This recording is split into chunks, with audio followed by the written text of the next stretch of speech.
Mid day মিলে খাবারের মান নিয়েও বারবার উঠেছে নানা অভিযোগ। সেই সময়ের অন্য ছবি দেখা গেল কুলতলির ভগবানচন্দ্র হাই স্কুলে। মিড ডে মিলের পড়ুয়াদের খাবার খাইয়ে নজির গড়েছে স্কুল কর্তৃপক্ষ। এ রাজ্যে একের পর এক বিভিন্ন স্কুলে মিড ডে মিলের বেহাল দশার ছবি প্রকাশ্যে এসেছে। আসলে আমরা মাঝে মাঝে মিড ডে মিলে স্পেশাল মেনু কিছু কিছু করার চেষ্টা করি।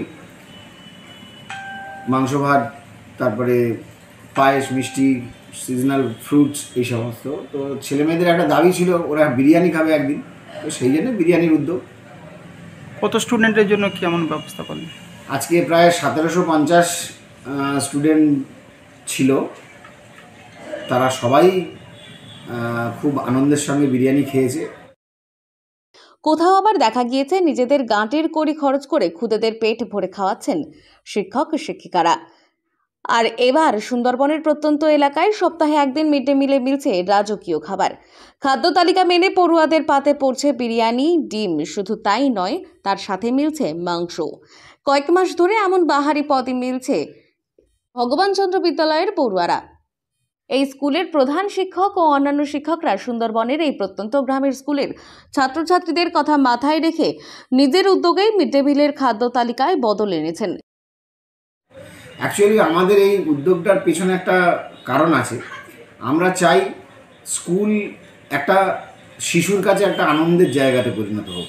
তো সেই আনন্দের জায়গায় পরিণত করতে গেলে যা যা করতে লাগে, তাদের কোনো ভীতি, তাদের কোনো দ্বিধা বা তাদের কোনো জড়তা যেন স্কুলে না থাকে, এটা তারই একটা অংশ বলা যায়।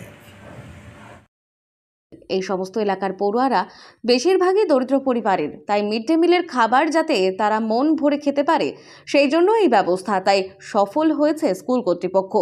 নানা আধিকারিক ও স্থানীয়রা স্কুলের এই মেনু দেখে প্রশংসা করেন। স্কুলের এক শিক্ষক বলেন, স্কুলের পড়ুয়ার সংখ্যা বেশি হলেও সততার সঙ্গে কাজ করলেই পড়ুয়াদের একটু ভালো খাওয়ানো যায়।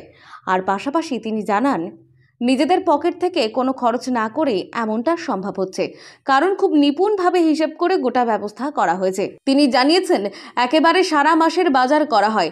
কয়েকদিনের মেনুতে ভাতের সঙ্গে শুধু আলু, সবজি, সয়াবিন, কুমড়ো রাখা হয়েছে। ফলে সেই দিনগুলোর খরচ অন্য দিনের তুলনায় অনেকটাই কম।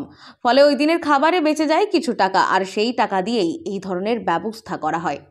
আর এই জন্যই খুশি ছাত্রছাত্রীরাও। দক্ষিণ 24 পরগনা থেকে সুমন সাহার রিপোর্ট, লোকাল 18 বাংলা।